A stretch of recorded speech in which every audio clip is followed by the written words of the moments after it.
What's up, guys? Welcome to another episode of Bro History. It's Henry Zamota and Danny Abdel-Jabbar. What's up, brother? Chilling, man. As per usual. How about yourself? You know what? So, you know that saying or that quote that came out of the World Economic Forum a couple of years ago? It was Which like, one? you'll own nothing and be happy.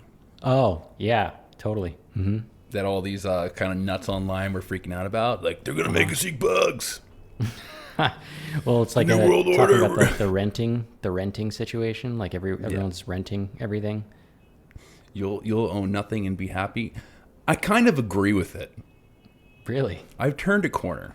Okay. Talk to me. I think you know the pitfalls and the obstacles that you face once you own a home are just nonstop. Yeah. Absolutely nonstop. And if I wasn't a libertarian nut before, I'm certainly turning into one, or either that or some, World Economic Forum toady, because Jesus Christ, the level of hoops. So let's hear. I'll tell you what happened. Okay. So I moved into a home in May, and the house was pretty much, for the most part, it was okay. There wasn't any serious problems. It's an old house from the 1950s.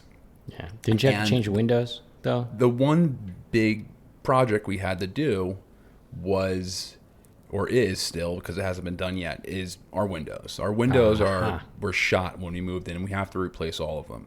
Uh-huh. So in order to get replacement windows in a house in the town I live in Nassau County, you have to get permits. You have to get permits. Exact To put same windows in your house. of the windows of the house before, just replacement. So we had to go through all these hoops to get permits. And in my town, you need permits for everything. Like every little thing that you can imagine. Any type of minor alteration. Like you move a dining room table, a foot away from where it was. Did you have a permit for that? It's insanity. So, we had to wait basically about 2 months, or no, more than that, almost 3 months from when we applied for the permits to finally get them. That's how long this bureaucratic process takes. And we got surprised by another new revelation. What's So that? we get an email a couple days ago saying, hey, looks like your basement is finished and you don't have permits for your finished basement. But it was Get this finished out of before you bought it. What's that? It was finished before you bought it, right? From our local town. Mm-hmm. And we're like, what the hell? Like, this basement's dilapidated. This is a dilapidated basement. see. And they're like, no. We've heard, we know it's a finished basement, and you need to get permits for it.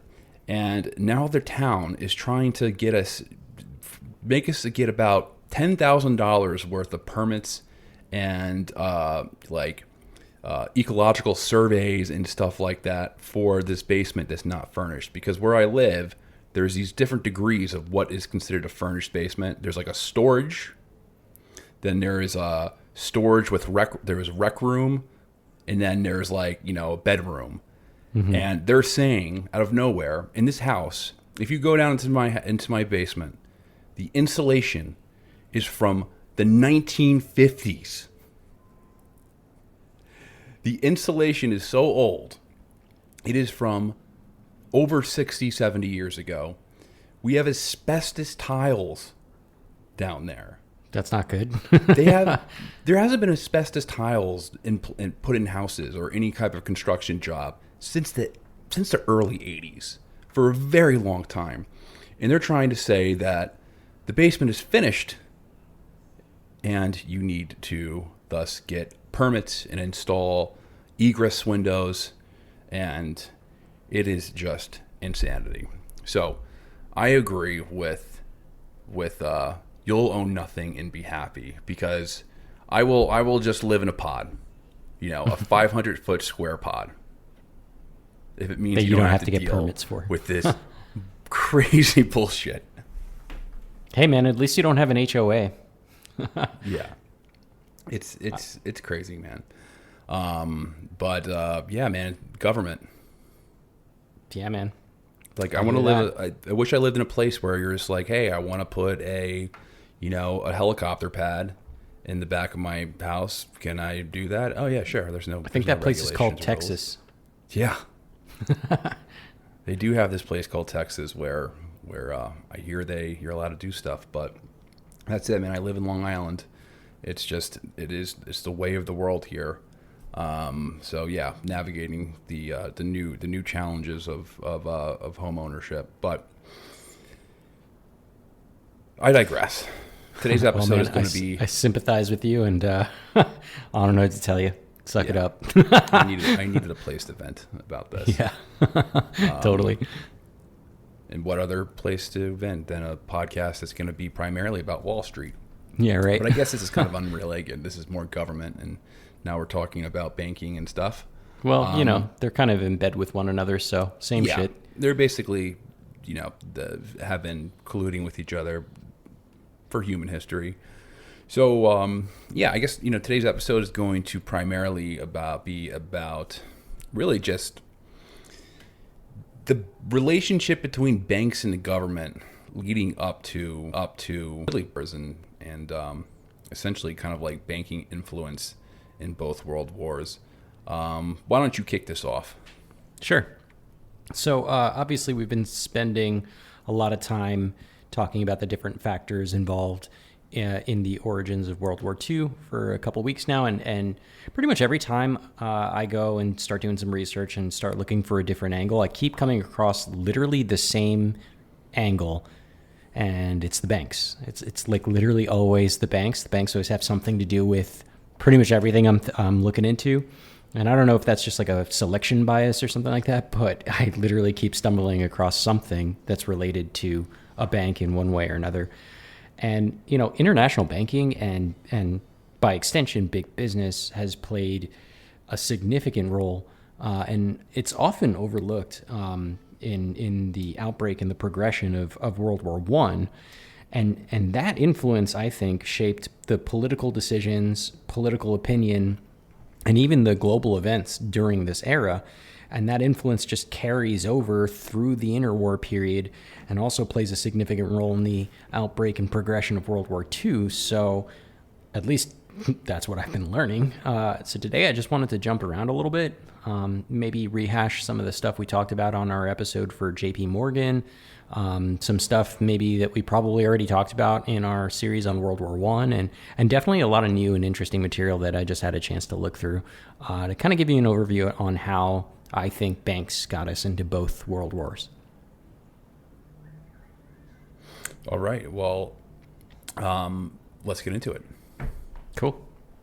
So maybe we can do a little bit on kind of like expanding a bit on JP Morgan's episode there.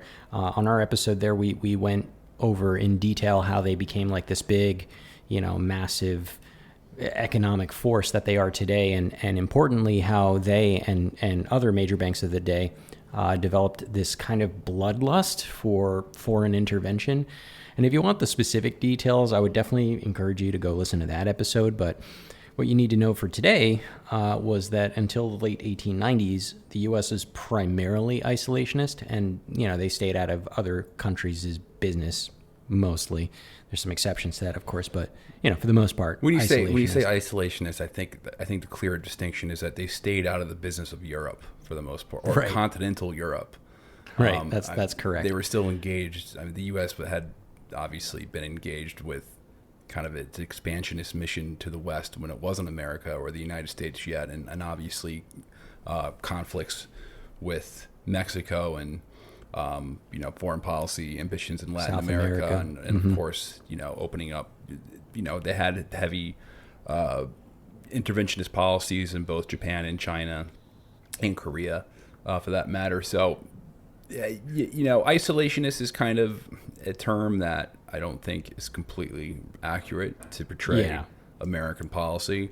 But at the very least, it was like, we're not going to fuck around and get too entangled into some kind of weird, like Prussian-French war or something like that.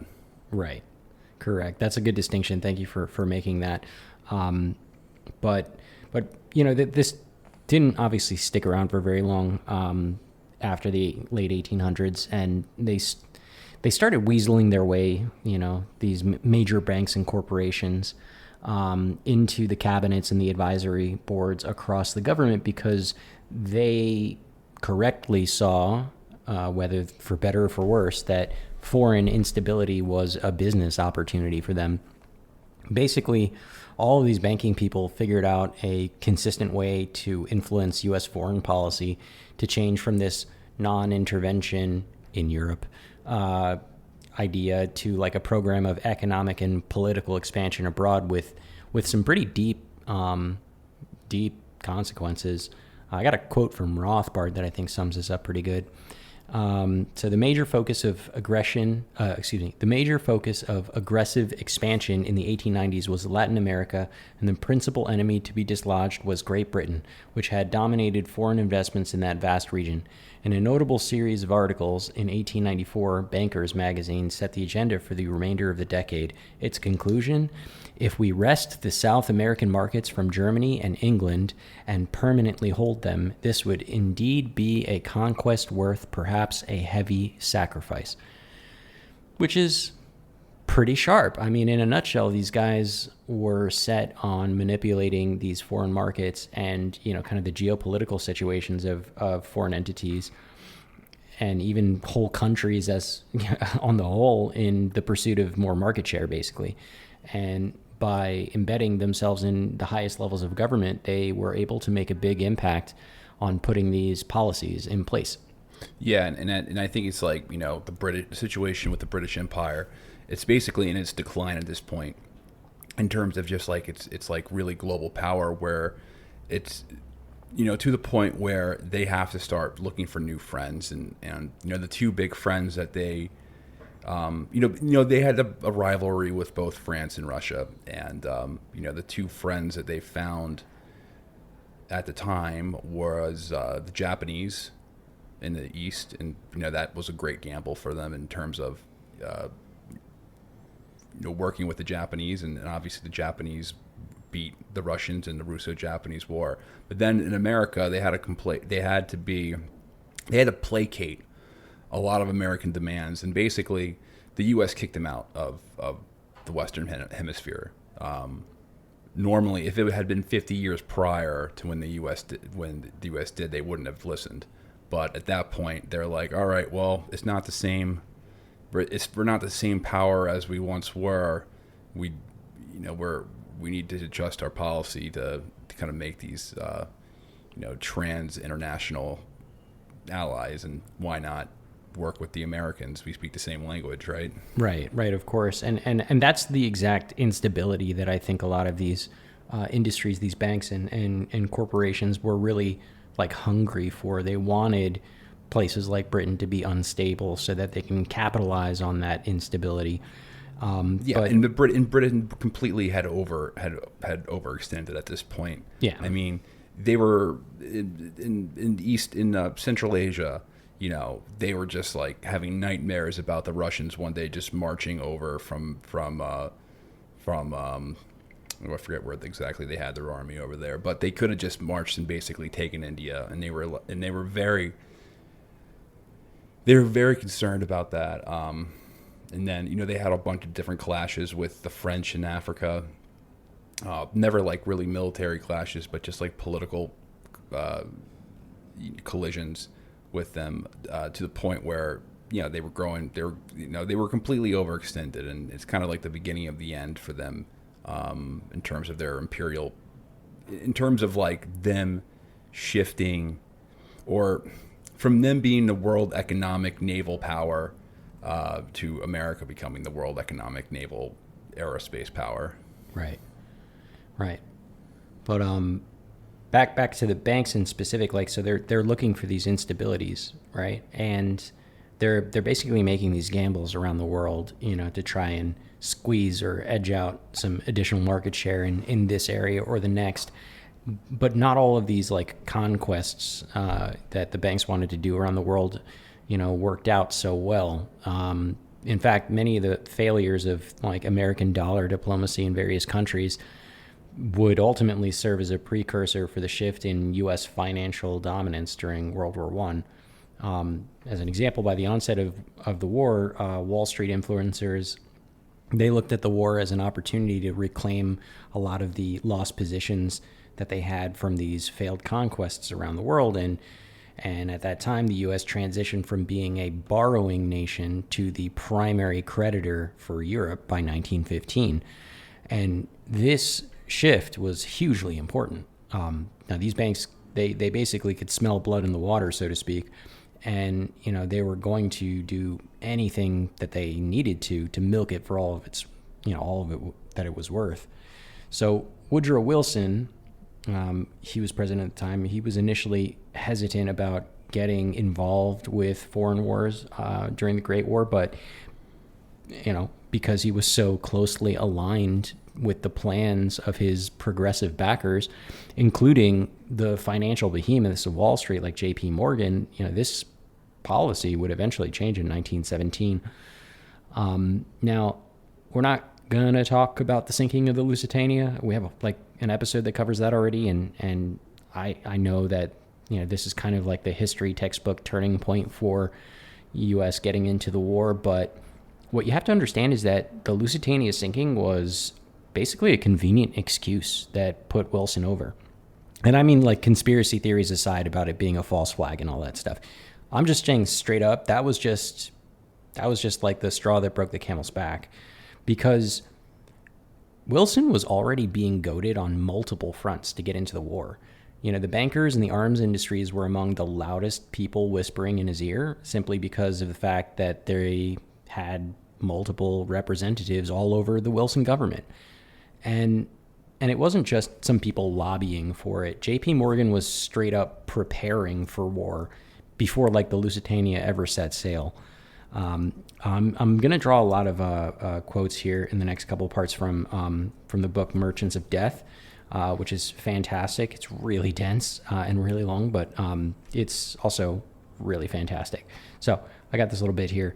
In a study of the Anglo-American connection in war, finance, and production, historian Ellen Janet Jenkins concluded that by the time the United States entered the war, American industry had already mobilized for war through the direct efforts of J.P. Morgan and Company, and indirectly by the British Ministry of Munitions. Though the majority of academic historians have tended to picture Woodrow Wilson as an idealist fighting for peace, some recent studies and published records have shown Wilson to be quite cooperative with the aggressive and warlike plans of his progressive backers, Morgans and Wall Street. Extensive scholarship has been devoted to exploring why the United States spent the first half of the war acting as a pro-Allied neutral, and why, when the Allied armies began to crack, Wilson led the country into the war in 1917. So, basically, J.P. Morgan was straight up, in a nutshell, they were building and funding these war-adjacent industries like arms manufacturers and steel mills, even before Wilson decided to jump in, like way, way before. And Wilson didn't just let it happen. He was on board with it, in no small part thanks to his deep connections with the Morgans and other bankers. Rothbard has a bunch of great descriptions that we used in the JP Morgan episode, where he goes into crazy detail about how such and such dude in Wilson's cabinet was married to some woman whose uncle was a Morgan or some shit like that. It's pretty nuts, honestly. And honestly, I don't remember all of it. But it's really interesting how Rothbard lays out all those connection points. Again, if you want those details, you can go back and listen to that episode. But anyways, JP Morgan basically plays this pivotal role as the bridge between the U.S. and the European powers, especially Britain, by facilitating this flow of financial resources and war supplies before the U.S. gets into the war. And then, of course, all the industries that they stood up before the U.S. got into the war were then employed for the U.S. war effort.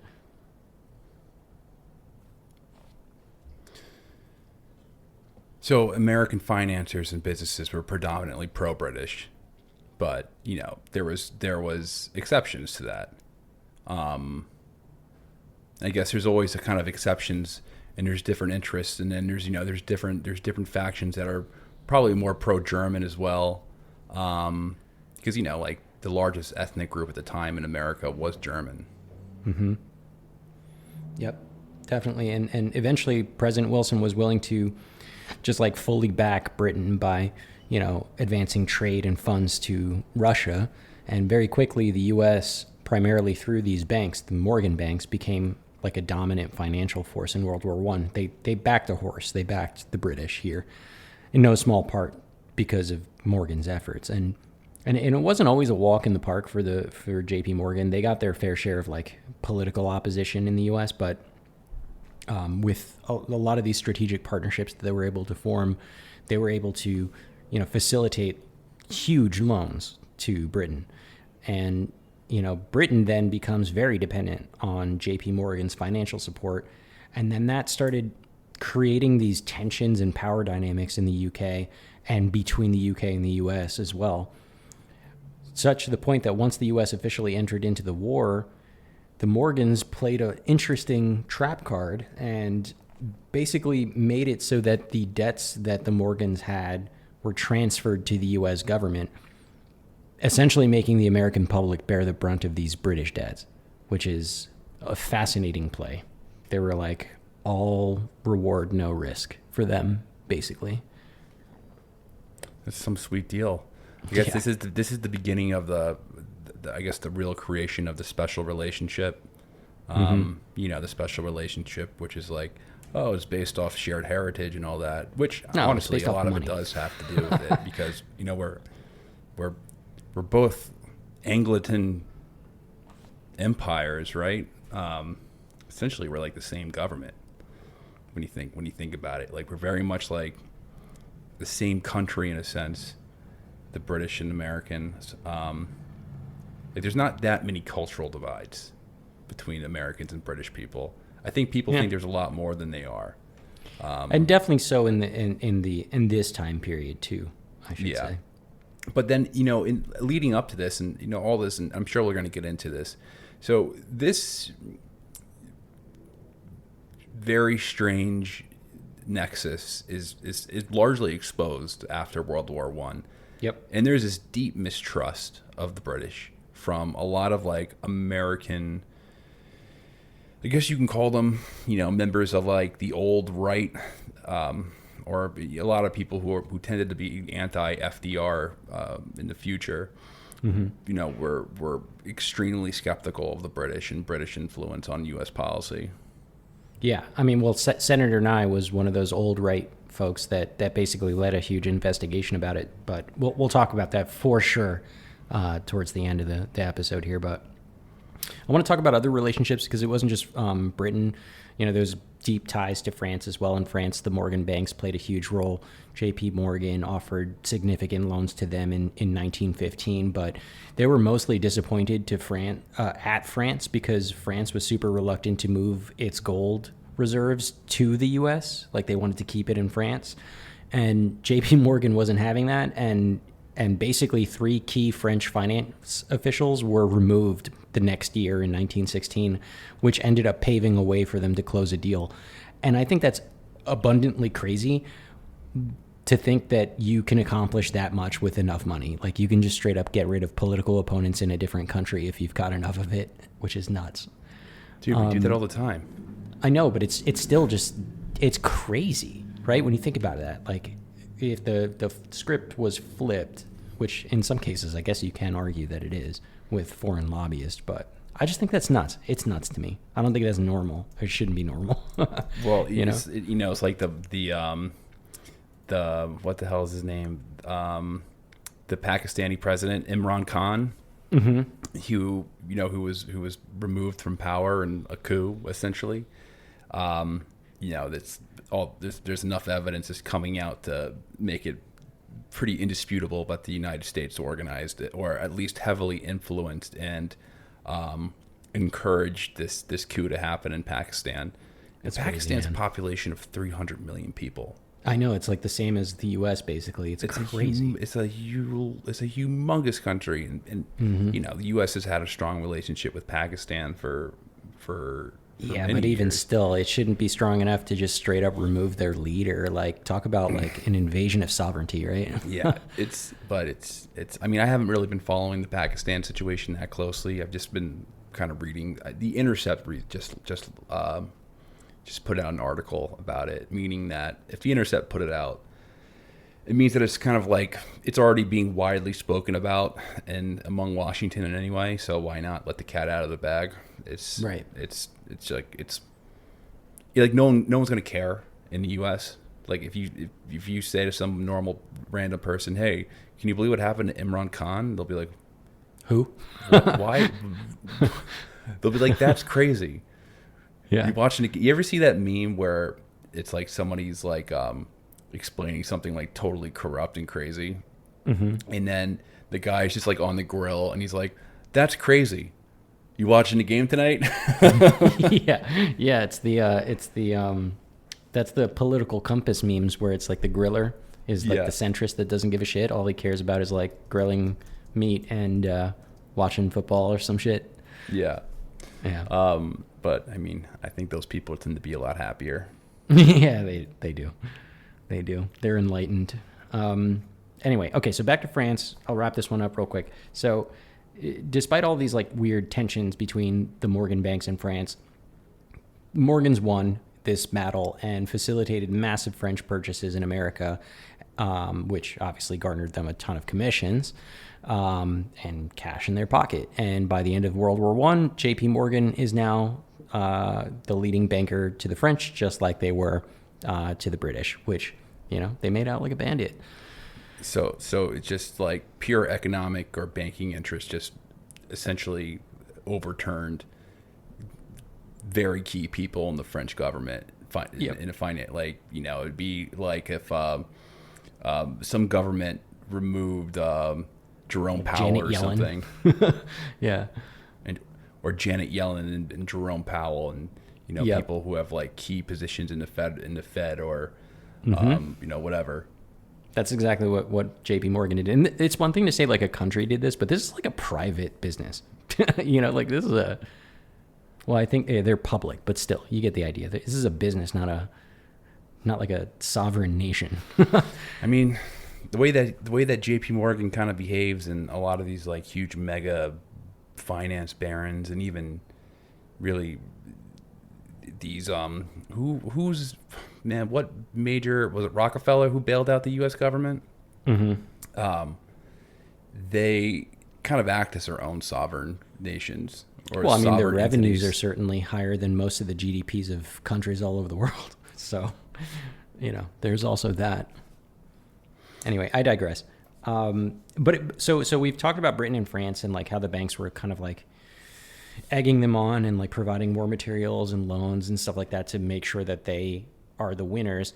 They didn't like banks in the U.S. didn't just pick the allies. It wasn't as clear cut as that. As a matter of fact, there was a lot of banks in the U.S. that were helping out the Axis powers. So in Germany, and I'll talk about their banking landscape because this is a whole mess that probably deserves its own episode. But Germany had its own totally different banking landscape, and they had several major private investment banks. And those bankers initially were suggesting to get some loans from the U.S. during World War I to help fund the war. This guy, Bernhard Denberg, who was a German liberal politician and banker, he ends up traveling to the U.S. in 1914 to raise some funds, and he actually managed to secure a $10 million loan from some smaller U.S. banks. His assistant, Heinrich Friedrich Albert, he ends up staying in the U.S. to continue fundraising and, you know, securing goods and trying to influence the press. But that kind of backfired pretty quickly. He faced some pretty steep challenges. He was being surveilled for the most part while he was in the U.S., and he was also suffering for some, you know, public defamation in the papers and things like that. See, the reason for that is that the British and northeastern American elites, they significantly influenced the American press and of course public opinion against Germany. And so the Morgans also took part in that because that's where their money was, right? Their money was with the Brits and with the French, and they didn't like that the Germans were coming over here to try and change that narrative because it was bad for their business. In those banks that they probably raised money from were probably like regional banks in places like Wisconsin and stuff, or Right, exactly. or Minnesota and Ohio, where there are much higher German populations, mainly the Midwest. And Exactly. And most major banking elites, like I should say, while the majority of them were supportive of the Allies, like we've been saying, there's a lot of different banks in the U.S. and they all have their own distinct interests, and that's how the Germans are able to manage to score a couple of loans. But overall, I think the banking landscape in the U.S. focused, significantly on what the issues were, and they just went with whatever the market was doing at the time. And at the time, the market makers were the Morgans. So most banks just aligned with the Morgans. And these banks often, they would mask these self-interested profits, right? Like, so loaning out money to some government when they're in a war, and making a huge profit off of it, that's kind of fucked up. Like when you think about it, right? But they would spin it as like this like global good, and they would create this narrative that was just, we're supporting freedom or peace or some shit like that. But really, they're just making money, right? They don't care about any of that shit. And that kind of a narrative was conveniently also used by the Wilson administration when he ultimately did decide to enter into the war. So like that kind of a narrative about like being peacemakers and supporting peace and doing global good, that's all like narratives that were constructed by the banking and like corporation industries in the US well before we went into the United States. So it became like a convenient talking point that everybody had heard. Well, when it comes to like war profiteering, I think it's more complicated than like the human mind is way more complicated than like we're going to have this war and we're gonna make profits and we're gonna spin it as peace. Like I think I've it's got more, some you know what I mean? I got some quotes. Yeah, I hear you, and I think we're painting with broad brushstrokes, but I got some quotes later on that'll just like floor you at like how like the hubris of some people is just that's fucked up. I understand, but I'm saying that there are some people like that. They're basically villains with twirling their mustaches. Yeah. But there is like another sense of people who kind of really, you're making profits, so you have to justify it in your brain, right? What you're doing, like you have to. People tend to, no matter what they're doing, even if what they do is doing is very evil. People have a way to rationalize things in their mind to where it's not that bad and it's for some type of greater good. Yeah, agreed. And I think you have to do that. The human mind has to convince yourself that you're not doing something bad and it's not for selfish reasons. Like you have to convince yourself that, oh, well, we're making money, but this is for some sort of greater good. Like, correct. We should be doing this. And, that's, so what if we make profits off of it? Like the main objective, like you have to justify that. The real question to that, Henry, is like, okay, there's nothing wrong with, something good also making money. I think the question has to become, was the intention the good intention first, or was the intention to make money first and then we just found a reason why it's good, right? And I think sometimes the devil is in that detail, right? Like if your first initial reaction is, I want to make money, and then later you come in and backfill a good reason for that method of making money, then that's a little bit on shaky ground, right? The guy, from Chris, who's the guy from MSNBC with the glasses? His name just escaped my mind real quick. Is that Chris Hayes? No, Chris Hayes. Yeah. So Mm-hmm. Chris Hayes is actually a really smart guy. Mm-hmm. He's smarter than what your average cable news talking head guy is. Agreed. He actually wrote a book that was about like how when you reach a certain level in like an industry, or when you reach a certain level in like basically as like a global elite, or you're like a top of an institution, or you're making a lot of money in government or in any type of organization that is considered an elite institution. The system that's in place is so powerful at rewarding you that it will alter your mind.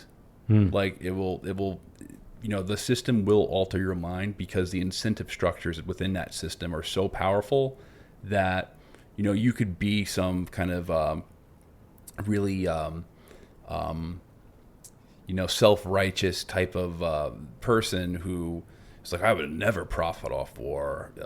But then when you're in that system and you start to get the reward and the benefits, it's just what happens. Like you start to justify it in your head. Yeah, so you're saying like if I was like magically made like the CEO of Raytheon or some shit like that, that suddenly my perspective would change. I think a lot, not everyone of course, but I think most people would. Like if you, I'm not going to act like I'm not above that. If you're let's just say if you got some crazy job and you're like, hey, this job's going to pay, $500,000 a year. It's going to be a respectable career that you can show off, but that job also involves like decisions that lead to long-term negative outcomes to more people, and you kind of deep down inside know it. Whether that be like something that doesn't even have to be war. It can be like something that is takes advantage of consumers in a massive way, or something that's super damaging to the environment. Right. It is, your mind has I think justifies it. Like, and the incentive, because the incentive structure just fosters, like, is able to foster your, is able to, you crave the incentive so much that you'll do anything to justify it so you can continue getting those incentives. And I think that's what happens in a lot of these kind of banking institutions and a lot of these like high up corporate and in government as well. Victoria Nuland, for example, she kind of looks like a Galgamat from South Park. God. Jesus. I don't know why I took a shot out of her appearance, but whatever, screw her. So, she's like, if you hear her ideas, she sounds like a crazed monster. I'm sure she thinks she's doing good things. I'm sure she thinks that she's an anointed person who, going back to the World Economic Forum, you will own nothing and you will own nothing and you will be happy. I'm sure that kind of mindset is in her. Like, I can make these decisions and I can boss other countries around. So what if, you understand what I'm saying? I'm totally. doing a pretty shitty job at explaining. No, I think you're being very fair to the human beings in these. We're obviously going to take the majority of the show to like just bash on banks and corporations and shit, but those are like not people; those are entities. And I think you're doing a pretty good job at being fair to the human beings and giving them a more moral character. But I'm not going to do that. Yeah, I'm not even trying to give them moral characters. I'm just trying to I'm trying to just kind of, you might meet one of these elite bankers who's involved in like funding a horrible war that leads to like an outbreak of genocide and is completely irresponsible and negative. And you might meet someone and that person might be like the sweetest person in person. You're like, oh man, that person's such a nice person. That's such a nice guy. It's like one of those things where, the incentive structure turns you into true believers of the cause, and there's going to be those people who are like so Machiavellian about it and so realpolitik, and they're like, screw it, we'll just make some money out of it. All I care about is me and my people. But I think it requires, to have these institutions function, it requires a mass buy-in of people who are patronized by the incentive network. I'd agree with that. We went on a bit of a tangent, so I don't know. I think it's important to lay out the kind of the human psychology of this, because we're talking about people meddling in other countries and people who are financing wars, and really, I mean, when you look at it at the American point of view, we're talking about American bankers who are pushing for the United States to enter a land war in Europe, which is totally unprecedented. that directly leads to the death of over 100,000 men, of American servicemen. 50,000 of those men being killed in combat, another 50,000 or plus more are killed due to disease and flus and horrible trench conditions. But it's a nightmare. It's an absolute nightmare. This takes place over a year. And there's people who, you couldn't not know by 1916 that joining that war effort was going to require a tremendous sacrifice, a human sacrifice. Right, they had plenty of examples, right? Just look at the ground situation. Yeah, and it's interesting that, you look at Ukraine right now, and you hear this so much, and it makes you kind of sick to your stomach whenever you hear it. They're like, hey, don't you understand why we're financing the Ukrainians? Because we get to fight this war on the cheap, meaning that they're fighting this war without using American lives, because in their mind, Ukrainian lives have such less value. So they're just like, who gives a shit if we throw some Slavs to kill some other Slavs? Who cares? And then whenever you see like, oh no, there was a bad day, or people are like, you read a New York Times article and it's about like losses, it's never about how many killed in action. It's always about, well, the U.S. is concerned about how much air defense that the Ukrainians have lost, or how many armored Bradleys that they've lost. Right. How many HIMARS got destroyed, right? Yeah, I guess the human bodies and the ruined families and all that are just an afterthought, because these are cheap bodies, and it's war on the cheap. It's it's kind of a crazy. It's really, when you really think about it and you put yourself in your shoes, it's, a lot of these families of Ukrainian servicemen are probably living in hell. Same with the Russians, but they're probably living in complete hell if their family member's still alive. If they're wondering every single day if you're going to get if you're even going to know if your son or if your husband or if your brother died or not. It's just fucking horrible. But my point is that at that time, we didn't cheap human life was American citizens. It wasn't even like a foreign entity that was so far away that it was almost exotic.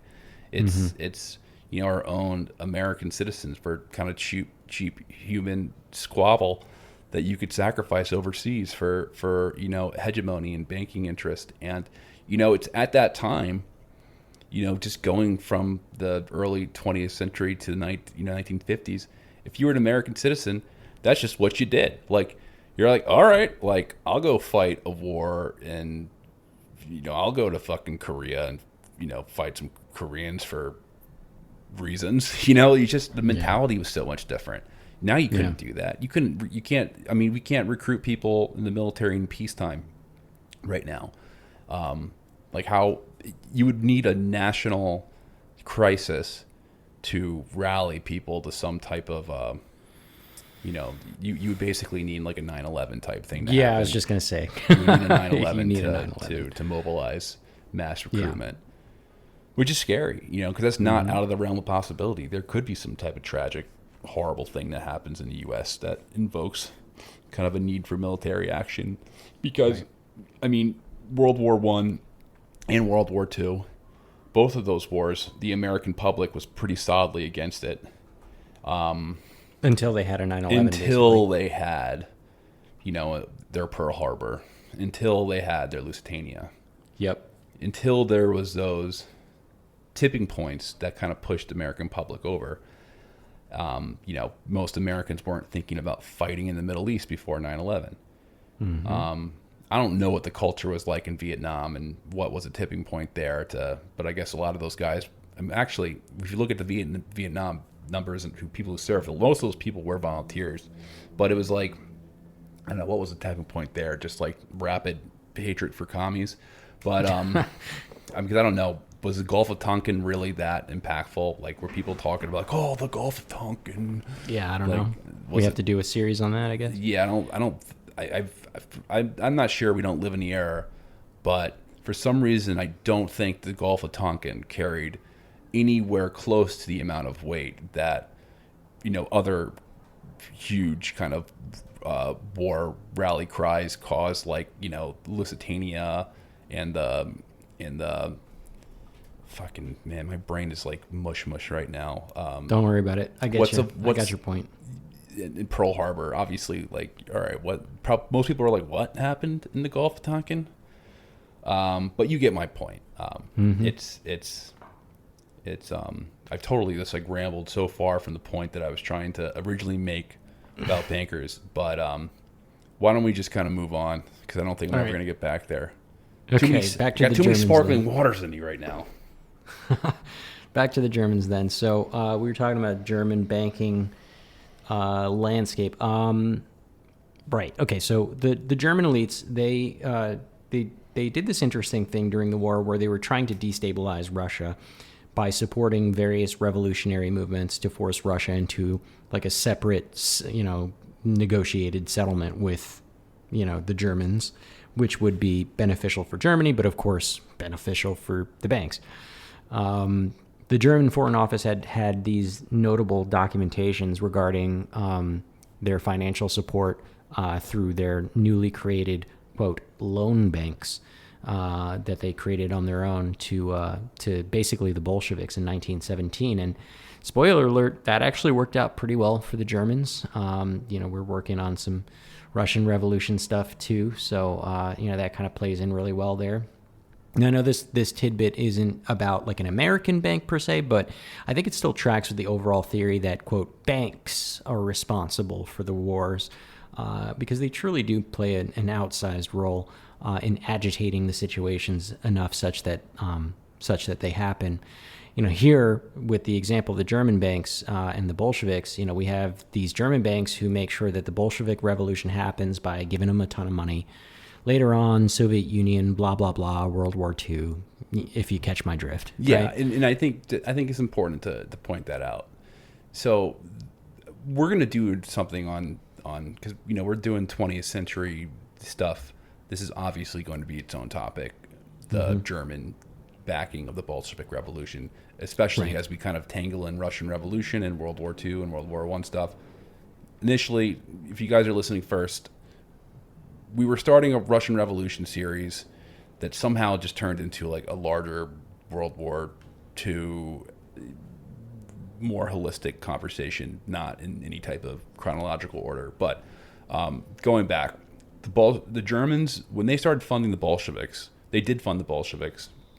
That was just kind of like a normal thing that countries did, is that we still do it now, but it was a normal thing that you just like, okay, who are the revolutionary groups? Who are the ethnic groups that hate the other ethnic groups? What can we do to stir chaos? And their goal obviously wasn't to finance a communist revolution or to create a Soviet Union that would, eventually be Germany's number one enemy.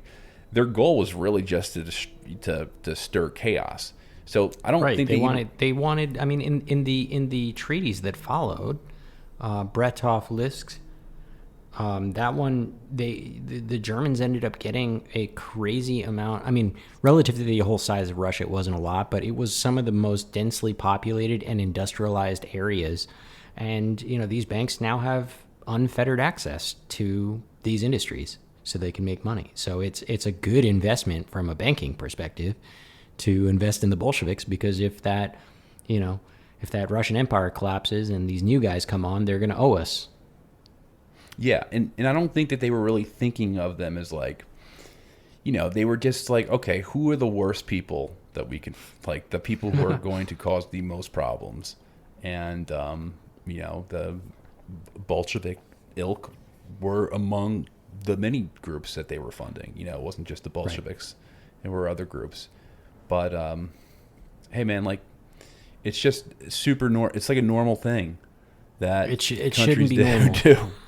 That states do. Is they fund internal opposition forces, and it's just something that we've been doing. I think states have been doing forever. I don't know, man. The propensity of it happening frequently shouldn't be the measure by which we say what is normal. Yeah, it's not normal to fund, maniacs like It's not this. normal to destabilize an entire country by funding maniacs, right? Like that's not moral for sure. Yeah, but If then we're when going you under when you the look at idea a that state as Yeah. moral, then it's I think you can't look at basically any type of state institution or banks or corporation as like moral actors, because everything is just they all have their incentives that take priority over morality. Morality can be found in like I think in individuality, in like in a human, like a single human. But like in an institution, especially a state, the state's primary objective is to exist. Right. Like that's what it is. It's to exist, and it will do anything to keep on existing, because this is an existential war, by the way. For everyone who's involved, as we see, Even for the people everyone who who aren't lost, involved. every loser of the war died, meaning that all the states that lost, their states were destroyed. Yeah, every single loser, and the Russians had to take the brunt of being on the winning side technically, but still losing. They lost. They surrendered before the Allies won, obviously, but it's Right. That state's destroyed. The German Empire is destroyed. They're unified. They still exist as like a kind of a unified entity, but which rises again, obviously. But Habsburgs fall, the Ottoman Empire split apart. Everything is destroyed. So if you're part of that state institution, you will do anything to keep it going. I digress. Sure. I was about to jump into something more modern, but I think that if we jump into the Russia-Ukraine war right now, we won't finish the rest of the episode. Nope. All right. I'm just skip ahead a little bit then. I'll wrap up the World War I component of today's episode just with a couple of interesting quotes I found from Merchants of Death. So, major investment banks in the U.S. gained enormous wealth during the war, which increased their influence in public and political affairs. After the war, their accumulated wealth played a significant role in reconstruction and peacemaking processes, with schemes like the Dawes Plan and the Young Plan being examples. This increased influence and potential for wealth creation during the post-war reconstruction also underscored a rather grim reality. The more devastation caused during the war, the greater opportunity for wealth accumulation post-war, labeling them aptly as merchants of death. So I think I'm going to leave it at that part. But yeah, it's like over 100 some odd years later, so I think it's pretty clear that a lot of the things that caused us to get into the war, and indeed a lot of the reasons why the war was prolonged, and even more so, a lot of the quote peace treaties that were drafted up and the reparations models and all that stuff that happened were in no small part, maybe not dictated, but heavily influenced by these banks. And the motivation there is the reward structure, as you're saying. There's a lot of money to be made, so definitely had an outsized role there. Yeah, and Merchants of Death is like such a cliche term now. What's that guy's name? The Russian dude, I forget his name. Was Victor something? Yeah, he's the Merchant of Death. He's now. the Merchant of Death, or no? They called him Lord of War, right? Something like that. I don't remember. Yeah. Whatever his nickname was. I think it was Merchant of Death. But yeah, it's certainly a name that stuck. So, all right, if I'm listening to this and I'm like, all right, well, you said all these stuff about loans and banks and whatever, and I kind of get it that they're nefarious. But there's some pretty strong accusations that, they're responsible for World War I. And then I think where you're going with it is that it also kind of relates to the origin of World War II. Yeah, totally. It certainly feels like the banks had an outsized role in these great wars. And logically, when you think about it, just without any context, you can't fight a war without money. And these banks literally bankrolled both world wars. And so there's obviously like geopolitical issues involved as well. I mean, we have like 5 or 6 different episodes exploring the different angles about World War I. And we're doing several more about World War II. So I'm not saying that the banks were exclusively the cause here, but, the reason why I spent so much time on World War I and talking about the banks is because I feel like it's an important setup for World War II. Before World War I, the banks see an opportunity in these foreign interventions, and they had a bunch of ups and downs, but ultimately, these banks saw the writing on the walls for World War I, and I think they understood better than most people how much of a powder keg Europe was. And rather than being like, I don't know, a human being and trying to prevent like loss of life, they correctly bet that they could turn a profit off the war. And they started making preparations to go to war.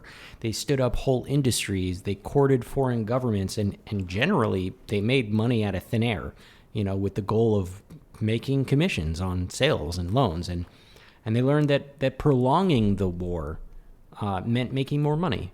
And they understood that investing in new, weapons and technology could help them prolong the exact same war. So they invested in those companies. And, you would think that this is where the story ends, after the First World War is over. But indeed, the banks were so wrapped up in this just, drug, which it's basically like a drug, like they get this dopamine hit for making all this money that they start figuring out a few new things. They learned that they can make money off of peace agreements, which is crazy, right?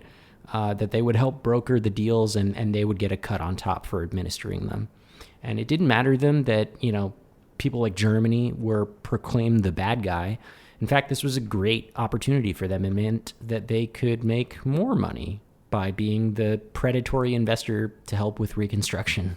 And this happened with all of the Axis powers as well, It also meant that they can curry favor with German people, as an example, by, you start with a really bad deal, and that was the Treaty of Versailles, and then later you come in with a better deal, like the Dawes Plan or the Young Plan, and, of course, they obviously made money off those plans too, but those deals were slightly better than the last one.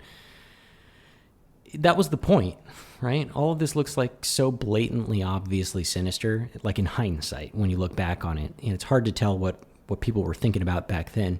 But now that we have the internet and like 100 plus years of historians that have researched this topic, it looks pretty clear to me. But I mean, initially during that interwar period, the banks were like last on the list of mainstream reasons why, the wars had started. In fact, and I found this bit pretty interesting, also from Merchants of Death, suggesting that the banks had anything to do with the wars or like starting it or egging it on, that was actually considered anti-Semitic. It's kind of like a crazy idea, but let me paint it for you with a quote. So charges of anti-Semitism are frequently leveled against historians and other writers who discuss banking elites and conspiratorial influence. After all, the history of Europe and the history of a number of Jewish families have intersected in such a way that from the 18th century, some of the most successful and influential international banks in both Europe and the United States were the Rothschild House, Gerson von Bleichroeder in Berlin, Jacob Schiff in New York, and others. Hence, anyone who studies the largest banks of modern times will be studying some Jewish banks. So most of the mainstream banks, basically, they were like Jewish run. Not all of them, but like a good amount of them. And the idea was that, if you have this, theory that the banks were pulling the strings and making wars happen, then that got twisted into the idea that the Jews are pulling the strings, right? And making war. And so that was considered anti-Semitic, which, is like the quote says, if you're studying the largest banks of modern times, you're also going to be studying Jewish banks. It's just a coincidence. It's not, it's not like a causality.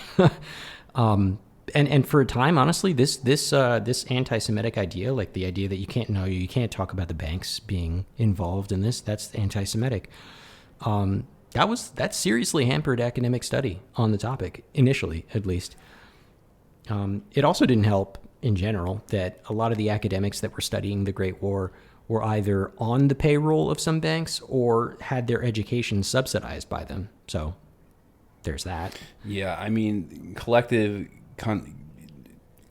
condemning Jews as synonymous with bankers, obviously it causes tremendous damage to. It's not only morally wrong, but it's also it just causes tremendous damage in throwing tar on the topic altogether, where people don't even want to discuss it anymore because they're like, oh well, I can't touch that topic because it's anti-Semitic. I can't go near that. Well, I mean, there's an absolutely real issue that we're discussing, but then you have some retards who are freaking kind of throwing their own kind of crazy conspiracies that the world kind of tilts around Jewish interest, and it makes things extremely frustrating.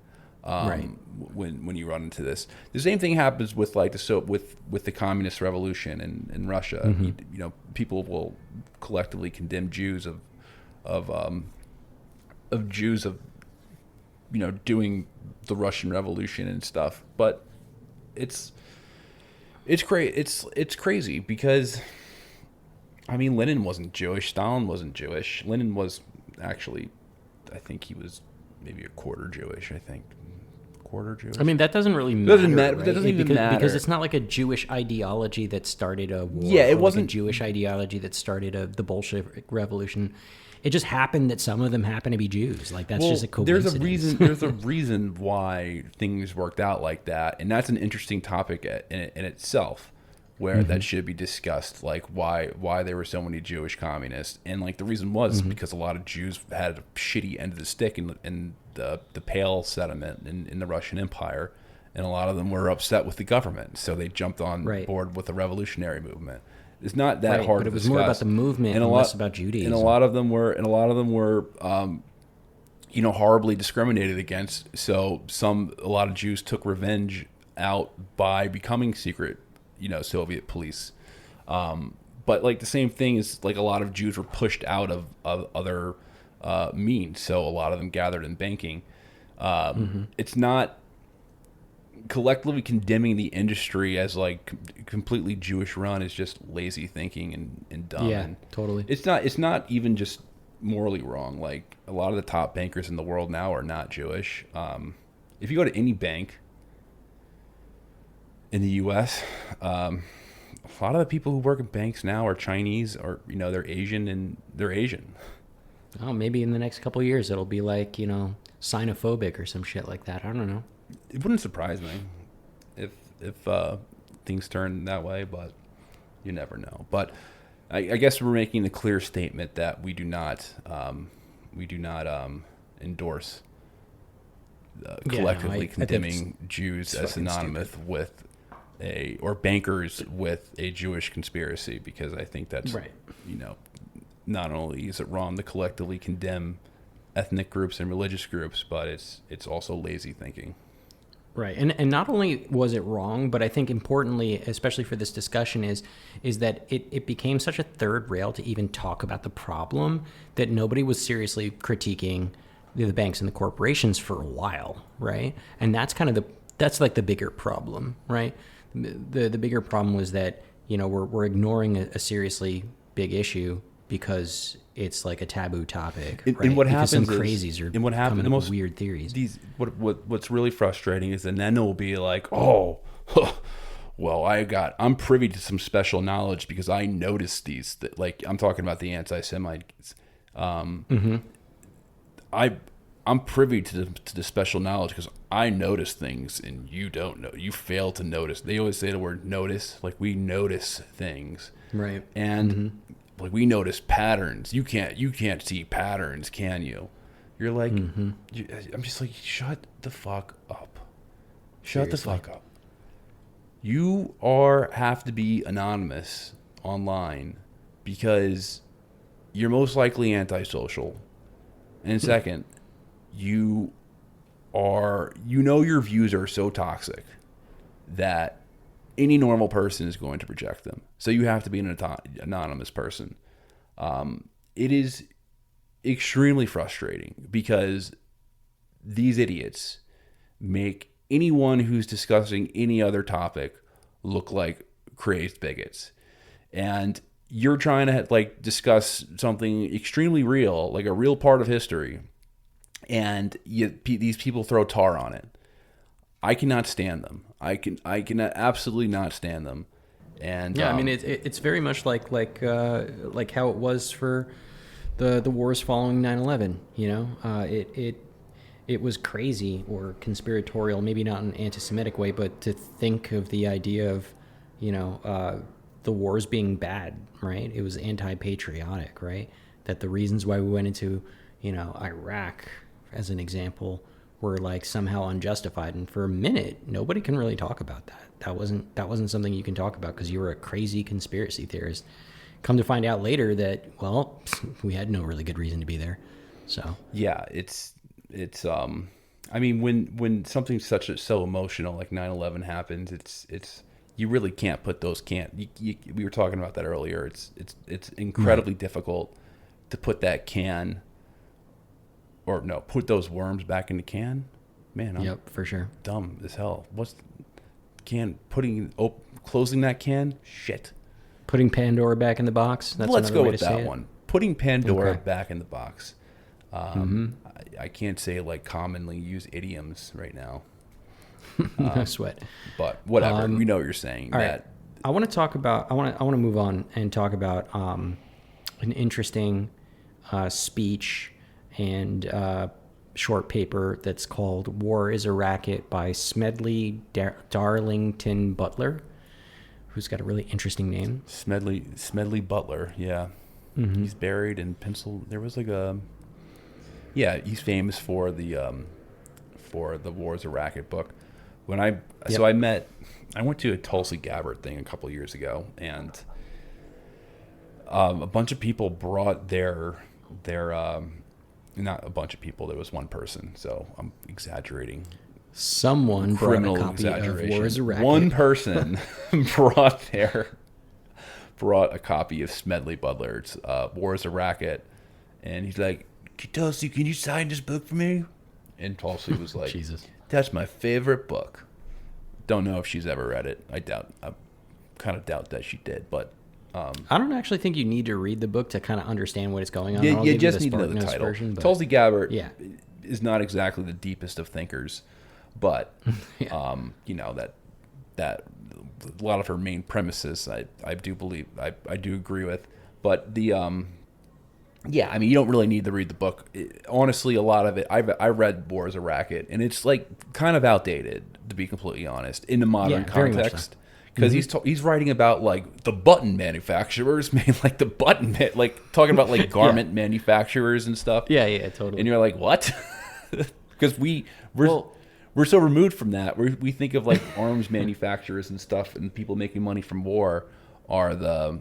Hey, but you know what? The button manufacturers are also part and parcel with this problem too. So don't don't throw those out. It's everything, but he was writing more as like industry as a whole. Like it was like, you know, basically. I mean, honestly, the points were really good. To be, I guess they should be used because it's not just Lockheed Martin and aerospace technology who are profiting off wars. It's a lot of different industries. But yeah, I mean, the book does read, in my opinion, it's difficult to read in the modern framework. Hang on just one second. Somebody's playing some weird power ballad in the background. Can you hear that? No, I cannot hear it. Well, I certainly can. Give me a second. Let's see if he passes on. Update for the podcast. There are somebody blasting reggaeton in the background, and we no. It's this time. It's not reggaeton. I wish it was, because this is cornier. It's like a random weird power ballad, like Puerto Rican power ballad, like something out of the '80s or something. I don't know, dude. It's weird. Well, can't quite place the genre. In Puerto Rico, they love to play loud music. Yeah, don't they ever? So all right, so yeah. What were we talking about? We were talking about Butler. Before we talk about War is a Racket, though, I found some really interesting shit about this guy that I want to talk about first, because I think it's also really good context. Okay, so Butler He was a high-ranking Marine in the U.S. military. He served for 34 years and participated in multiple wars, like the Philippine-American War, the Boxer Revolution, World War I. By the time he died, he was actually the most awarded Marine ever. He had 16 medals, including 2 medals of honor. So this guy, very highly decorated. And as if that wasn't by itself interesting, in 1933, he was allegedly approached by some wealthy business industrialists to do a coup against Roosevelt and become the dictator of the U.S. Have you heard about this? No. I stumbled across this story while I was researching, and I like nearly fell out of my chair laughing at how ridiculous the story was. And hopefully I do it justice, but I was just reading this going like, what the fuck? I love finding weird stories like this. So I'll tell the brief version of it, because I think it actually does fit in nicely with this episode's theme of, like, I don't know, evil bankers and industrialists fucking shit up for profits. But so this was called the business plot, or the Wall Street putsch. And it goes like this. So in 1932, a bunch of World War I vets were protesting in D.C., looking to get paid. They were promised like bonuses and shit according to the World War Adjusted Compensation Act of 1924. And apparently they didn't get them. And they were rightly pissed, right? They were promised some money, and like a lot of these people are like, you know, devastated, and they're having trouble finding work and reintegrating and shit like that. So, you know, they wanted to get paid. And Butler was kind of like a hotshot at this time. You know, he was very highly decorated, and he makes an appearance at the protest to, you know, support the vets. A couple days later, President Hoover whipped up the U.S. Army cavalry to break up the protest, which is nuts, right? And this kind of pissed off Butler. He actually was a Republican, and so was Hoover, but ends up supporting Roosevelt, a Democrat, in the 1932 election instead because of this event, because he thought it was real fucked up of Hoover to, you know, call the cavalry on a bunch of vets. So Roosevelt gets elected, obviously. Probably had nothing to do with him, but, you know, there you go. And his election doesn't really sit very well with a bunch of like conservative business types because of all of the crazy campaign promises sounding way too socialist, right? I actually like a lot of them, but, you know, be on whatever side of the fence you want. Conservative business types didn't like it at the time. So, of course, people in these circles start calling Roosevelt a commie, and they wanted to, you know, figure out a way to get him out. And according to Butler's testimony, in 1933, Butler meets with these 2 guys from the American Legion, which is a nonprofit vet organization. And they initially ask him to run for the national commander of the American Legion position. And this spurs on like a whole string of meetings over the next year where they would talk about forming new veterans groups, and these meetings were also attended by some wealthy veterans who came from big industrial families. One of them in particular, forgetting his name, he comes from the Singer Corporation, you know, the folks that make the fucking sewing machines and shit, right? Yeah, I mean, they were incredibly wealthy at the time. So eventually, some of these later conversations that he has with some of these people, they start focusing on promoting like very like business-leaning propositions through these veteran groups. Like one big example was having the veterans group demand the return to the gold standard. And, you know, I'm not an expert in particular on this topic, but what I do know is that the gold standard was abandoned by an executive order by Roosevelt as a way to deal with the Great Depression. And you know, that pissed off a lot of business types, and I'm not going to say more because I'm going to get corrected in a review or something like that. Not an expert on why the gold standard is bad or good or whatever. But yeah, so that happens. And then eventually it was pitched to Butler that going back to the gold standard was a way to guarantee that when the war veterans get their bonuses, that currency would actually be worth something instead of just like nonsense paper, which is honestly a pretty strong argument to make. But this is where the conspiracy part starts to come in. Allegedly, all of these talks about forming a new veterans group, they escalate to Butler being asked to march on Washington to depose Roosevelt and eventually become the dictator of the United States. And apparently it was all a scheme that was thought up and backed by wealthy industrialists. I mean, it's kind of a lot to say, but Butler did testify to all of this in front of Congress, and they did an investigation. That is quite crazy. I didn't know that. Neither did I until very recently. I was like, what the fuck is this? So let me read you a bit from the output, the conclusion of that investigation.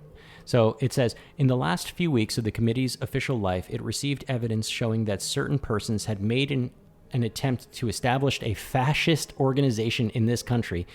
No evidence was presented, and this committee had none to show a connection between this effort and any fascist activity of any European country. Okay, so this part was basically saying, yes, someone wanted to do fascist stuff in this country, but no, it had no connection to any European fascists.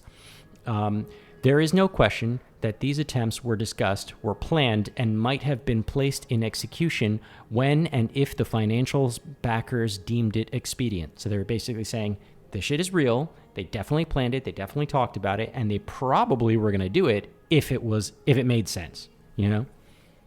And then let's see. Talks a little bit about like the people that they talked to. Okay, so McGuire was the guy, by the way, this from the Singer dynasty. McGuire denied these allegations under oath, but your committee was able to verify all of the pertinent statements made by General Butler, with the exception of the direct statement suggesting the creation of the organization. This, however, was corroborated in correspondence of McGuire with his principal, Robert Sterling Clark of New York City, while McGuire was abroad studying the various forms of veterans organizations of fascist character. Crazy, this output, right? They're basically saying like, oh, this dude McGuire and like some of the others financial backers are like trying to make a fascist dictatorship in the United States and have Butler be the head of it. How nuts is that? We should do some follow up on this. I'm interested. Yeah, it's fucking fascinating to learn more how successful. Yep. I don't know. I mean, it wasn't. You kind of have to like. You kind of have to think. I'm not playing prediction right now or anything or saying anything like I hope this will happen, but at some point you got to think something's got to give, and that happens in the United States, right? We're talking about it like it happens organically. No, because this feels like inorganic. Not some random veterans group is going to rise up. Of course, it would have financial backers of wealthy and powerful people, but at some point you got to think that, who knows, maybe it's 100 years from now where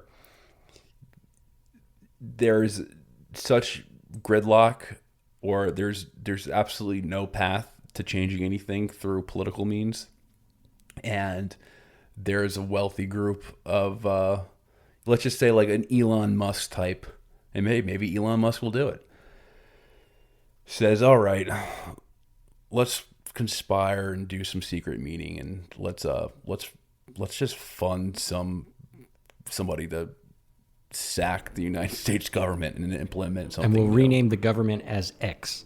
X. The United States of X. Welcome to X. United States of X. And right here we make a big Tesla lab and robots. He's such a whack job, that dude. Installed me as Tesla labs. Rockets. All right, so back to this situation though. There's a lot to unpack for like that, the outcome of that investigation. So, the investigation turned up evidence that McGuire did indeed make some plans to do something shifty and like generally fascist related in the United States, and they were able to corroborate Butler's testimony that he gave in front of Congress. They were also, in their report, concluded that there was no credible threat to the United States, but rather just like a wacky idea, right? But that it was real. And all of this is really nuts, but I want you to all take it with a grain of salt, because this was a Democrat-led Congress, and, therefore we have to assume that there was at least a little bit of partisanship going on here. And also, I can say, I'm saying this because, not to shit on the Democrats specifically, when it's the Republicans in charge, they do the same shit too. But I want to point out that many news media outlets, like the New York Times, they basically immediately came out and said that Butler's allegations were phony.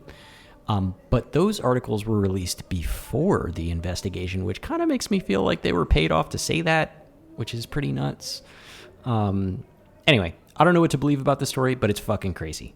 So that little side quest that we just went on, I think is a really good setup for Butler's motivation and inspiration when he wrote War is a Racket. This is a highly decorated guy who had some experience that showed him firsthand how fucked up war was by being in war. And it really pissed him off even more so to see how corporations and the banks were profiting off of it. And to further that point, how policy was shaped around war. And, we've had on this show a bunch of vets that basically share that exact same sentiment. I mean, listen to any episode that we have, with like Matt Ho or Danny Sherson or Christian Sorensen or any of the others.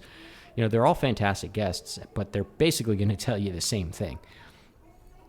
Yeah, they're all guys who feel very betrayed by their country, and they feel like they were coerced into service. For sure. So, War is a Racket. What's this all about? So I'm going to give you the Spark Notes version. I mean, you could basically guess just from the title. The basic idea that Butler pushes is as follows.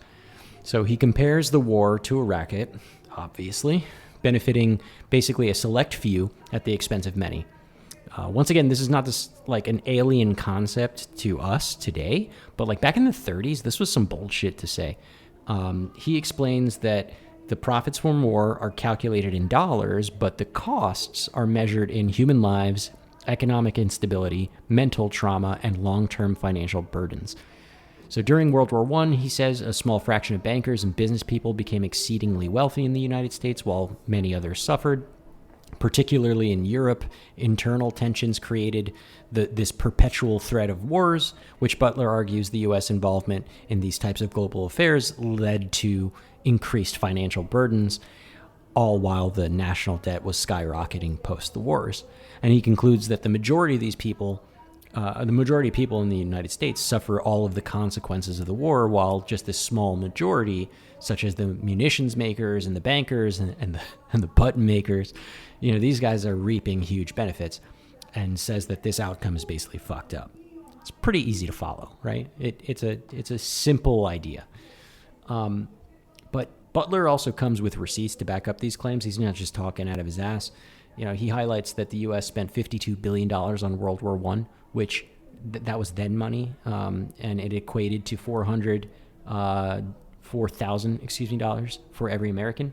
And that was then dollars, so if you adjust it for inflation, that's like $780 billion, or about $6,000 per man, woman, and child in the United States. And he compares this to wartime profits for business, which actually shot up drastically, with some seeing an increase of up to 1,800%. 1,800%, which is nuts. Major industries like DuPont, he calls out, they made powder. Bethlehem Steel, United States Steel, copper companies such as Anaconda and Utah Copper, all of these kinds of companies that aren't directly, munitions manufacturers, they also seen huge spikes in their profits during the war. All these miscellaneous industries like your button makers, your leather makers, your shoe manufacturers, all of these people are also making hefty profits. And a lot of the times they make them from goods that aren't even used at all during the war. Like one particularly weird example he gave was that apparently there was this exorbitant expending on like 20 million mosquito nests, like nets.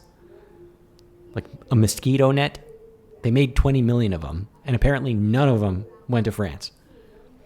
Or like he called out these wooden ships that cost $635 million to make that all sank because they were poor quality. Jesus. Sounds like Bradley armored vehicles. Yeah, or like the F-35 or some shit like that. So he also says like the war resulted in $16 billion or $240 billion in today's money in profits for these companies, which only exclusively benefited a small elite group of billionaires and millionaires. And despite the revelations of the profit-making mechanisms during the war, the government's response was superficial. So, they had more focus on limiting profits and future potential wars rather than addressing the genuine, welfare and needs of the soldiers. Again, keep in mind, I'm speaking through his voice. It's not my opinion. He also speaks in detail about how the bankers shafted Americans generally during, the war, and very specifically how they shafted veterans. Apparently, the U.S. set up what were called Liberty bonds in a joint venture between the Treasury and the Fed to help raise the money for the war. And Americans basically loaned the government money to help pay for the cost of wartime military operations. And, after a couple of years, anyone who invested in these bonds would receive their money back plus interest. Now, the interest it's super was, cool. Go ahead. Just sorry to interrupt you, but just childhood memory. My grandparents growing up had a bunch because Liberty bond. There's propaganda campaigns to buy Liberty bonds. Yep. My grandparents had a bunch of those propaganda posters hanging up. And really? I think that started my. I love state propaganda. I love old state propaganda and collecting it. I'm fascinated by it. There's there's this real famous one that I always think of. It's the guy. It's a soldier. He's standing over a dead corpse, and he has his rifle and his bayonet, and it says "Come on," and it says "Come on, buy more Liberty bonds." And this guy looks like fucking badass. He's I just fucking bayoneted this guy. Buy more Liberty bonds so I can bayonet more. It's fucking. That's a trip, man. I love. I'd love to see propaganda. There's there's some other really cool ones too. There's they had one where it was the Statue of Liberty had a sword, was being handed a sword, like a knight ready to slay a dragon. That's crazy. It's just it's super fascinating, our art, if you're into that sort of stuff. But didn't you show me some old propaganda, a video game thing that was meant to be a parody on World War I propaganda, and it was Germans eat babies or something? Yeah. And we really had to sit down and is this real? Yeah. We didn't know. When I saw it, I was that looks, it's definitely captures a time, but it's real intense. Yeah. Yeah, it's a fascinating medium, especially 100 years out, but it's creepy and uncomfortable for current propaganda. Dude, I like looking at Soviet Union propaganda too. That's real interesting. I have some fucking weird ass painting that it's called Malgirl. Mm-hmm. It's a propaganda from the Cultural Revolution, and it is this Asian woman, and she's has a short haircut, and she's wearing a green kind of workers uniform type thing, and she's smiling, and it's supposed to be the model female Chinese citizen in the CCP, and it's people look at it and they're what is this painting that you have? And I'm it's Malgirl. It's Malgirl. You don't know Malgirl? Yeah, you don't know Malgirl? But apparently it was, if you type in Malgirl, you'll see a bunch of, it's called red art. Some lady, I took it to a lady to tell me what it was, and she's oh, well, but it's super cool. All right, I'm sorry for taking us so far off topic, but no sweat. You got into one of my very esoteric nerdy passions into your interests by talking about Liberty bonds, because I love that shit. Well, the things not to really love about Liberty bonds was that the interest was actually pretty low.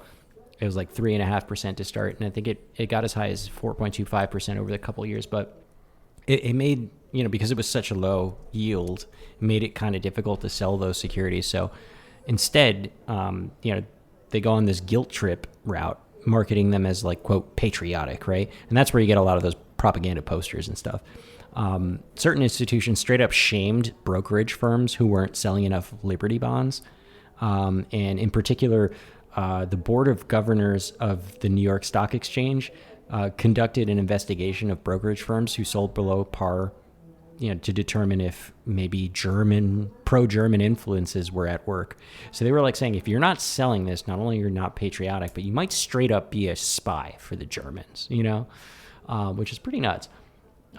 They also pulled some PR stunts, which this part is actually kind of cool. I wish they did shit like this. But they got together like a group of elite pilots to do like these impromptu air shows across the U.S. And they would do these like mock dog fights in the sky, and like get everybody's attention because they're fucking whipping around in the sky impromptu. Like Blue Angels, and then right? Exactly, but like they were like doing like mock dog fights and like flying, like nobody knew about it. It's like a pop-up event, it just happened. And then they would like land on like a street or like in a pasture somewhere, and then everybody would gather around and be like, what the fuck was that, right? And they would start saying like, hey, we're these elite pilots, and like we're here to promote Liberty bonds, and if you buy a Liberty bond, I'll give you a ride in this airplane. And they did it. Yeah, it's pretty fucking cool. Like if someone like landed a fucking fighter jet outside my window, right? Buy a Liberty, like, hey, man, come on, son.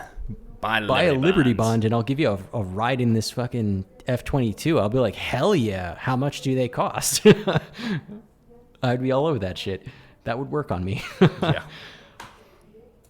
But yeah. So Butler makes this point, right, about the investment banks that were selling the bonds, that they were actually manipulating the prices to make a profit, while the people who bought them, particularly the soldiers, came away with a loss. I'm not an expert in securities, so I don't know how that all works, but I'm just going to quote him because I think he probably does a better job talking about it. So we paid the bankers their profits when we bought Liberty bonds at $100 and sold them back at $84 or $86 to the bankers. These bankers collected $100 plus. It was a simple manipulation. The bankers control the security marts. It was easy for them to depress the price of these bonds. Then all of us, the people, got frightened and sold the bonds at $84 or $86. The bankers then bought them. Then these same bankers stimulated a boom, and government bonds went to par and above in certain cases. The bankers collected their profits, but the soldiers pays the biggest part of the bill. So to me, this sounds kind of like a reverse pump and dump strategy, right? It's like a dump and then pump. And if this is true, it's super fucked up, especially because according to Butler, vets in total bought $2 billion or $30 billion in today's money worth of these bonds. It's a lot of fucking money. So basic math tells me that would equate to over 300 million or $4.5 billion today in losses just for veterans, which is fucking huge. So to wrap this up on War as a Racket, Butler offered what I think are some pretty interesting suggestions to solve the racket problem, and I want to go over them and kind of get your ideas, your feedback on them. So the first one that I have a quote for is that he suggests that we draft people who profit on wars first. This one's super cheeky. So he says, 1 month before the government can conscript the young men of the nation, it must conscript capital and industry labor. Let the officers and the directors and the high-powered executives of our armament factories and our munitions makers and our shipbuilders and our airplane builders and the manufacturers of all the other things that provide profit in time of war, as well as the bankers and the speculators, be conscripted to get $30 a month, the same wage as the lads in the trenches get. What do you think about that one? I mean, it's obviously nice. It's a nice thought to, if you're going to fund this war or push for it, well, then you got to go there and fight. Or send your kids there to fight. That's the other thing. A lot of times they do send their kids there to fight. But if you're rich enough, you can get out of it ergo Donald Trump. But I digress. So he takes it a step further, though. You know, it's one thing to say like, oh, all these fucking bankers and all this shit, they all have to go to war and they have to make $30 a month, just like all the soldiers do. But he suggests that everyone who isn't drafted, everybody in America, should be locked into the same salary as those people who are conscripted for the duration of the war. Well, that's just... It's fucking craziness. wacky. That would just absolutely destroy the economy. So he's talking about like just self-destructing the economic system of the country. Well, I mean, he's saying this because he's saying... Yeah, I understand what you're saying. He's saying, all right, well, if we're going to go get paid to do the hardest job in the world, then, you know, you can't have earned people... Sorry. We can't have earners, people making more money than the people who are, you know, have the highest risk job. So it makes sense on their half. Yeah. But he's also kind of making the point that, like, if this was the rule, right, and everybody, you know, all the bankers and all of the industry people, they have to go to war first, and everybody else has to make the same salary as you know, the people who are going to war. What he's saying is that this is such a ridiculous premise that if we tried it in 30 days or less, you'd quickly find out that there is no war, that war is over. You know, like, we're not going to war. So that was kind of the point that he was making. Make it so just unsavory for everybody that people don't want to go to war anymore. And then the next one is what I see your notes. So make it that only people who actually go to war can vote to go to war. I'm fine with that. So only men can vote. I mean, I understand the sentiment. Like, okay, a bunch of the non-fighting people are dictating when the fighting happens and when those fighters go to war. Like, that does seem wrong. And he points out, like, how in Congress, there are very few people who are of draft age, and of those people who are of age, you know, so much fewer of them are actually in fighting shape. Nevertheless, they're the ones that are sending the boys to the trenches. And he backs this up by pointing out that at the time there were voting restrictions, you know, like whether you owned land or not, or whether you could read and write. And it depended on the state and the municipality, but there were all these other types of restrictions. So he's like, oh, this is just like another reasonable restriction, right? That doesn't really hold up. This reminds me of a quote, something that like a super kind of liberal left-wing college professor said to me once. And kind of was a fair point. He's like, you know, global citizens should be able to vote for the United States president because the U.S. president has so much power when it comes to foreign policy that that they should actually have a say in voting for the U.S. president because it impacts them just as much as it impacts anyone else, even more so. Maybe we could start with just like Puerto Rico. And I was like, you know what? That is kind of a fair point. But I guess you're not going to have like I mean, you're saying that someone from Afghanistan basically should be able to vote for the U.S. president, given, you know, them as an example, since they've been on the blunt end of U.S. intervention for 20 years. Not anymore, but they were. But I understood the point. Yeah, I mean, I would be interested to see how the outcome of a global election for the U.S. president would be, even if it had no sway and it made no difference. I would be curious to see who the world would vote for, just from a like data perspective. I guess I wonder who people vote for. I mean, I'd probably be pretty similar to. That is interesting, but not everyone's going to be included, obviously. In a global Donald election. Trump would enter the chat. You see, I got the highest votes globally, but they don't count. The whole world wants me to be president. Anyway, it's generally though. China, I would have had 3 billion.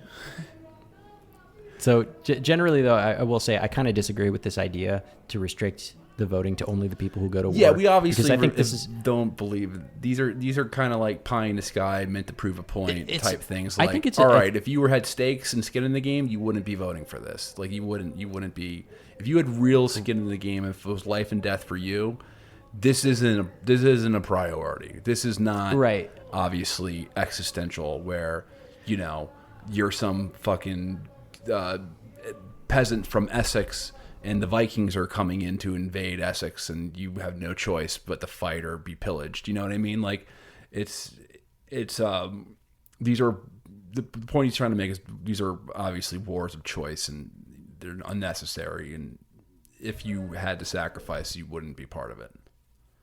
Right. And but one reason why I generally think this is a bad idea is because I think this is how military dictatorships could start, right? Like if you leave the decision to go to war up to only the war fighters, like it's very easy for just some bloodthirsty, fucking people just constantly be in war. I mean, I think about this like I'll be 35 in a few months, meaning I'll officially be off the hook for the draft, which is fantastic. But just because I'm not going to war and I'm not going to be drafted doesn't mean that war doesn't impact me and that I shouldn't have a vote in that matter, which is why I disagree with that. But I get it. I understand the sentiment.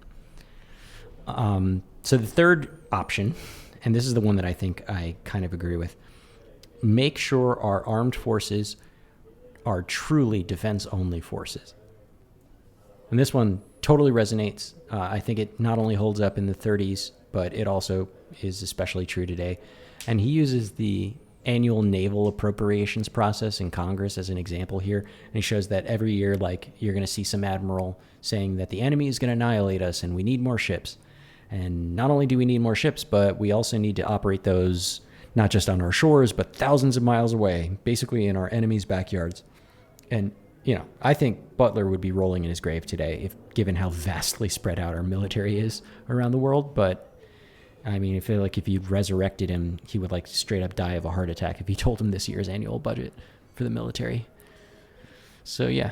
Yeah, he would have. He was like, what? For now, the British Empire? What? Yeah. All right, let's talk about. Can you hear me still? Yeah. Okay, I just pressed something on my microphone. No, you're good. Okay, cool. So, the point.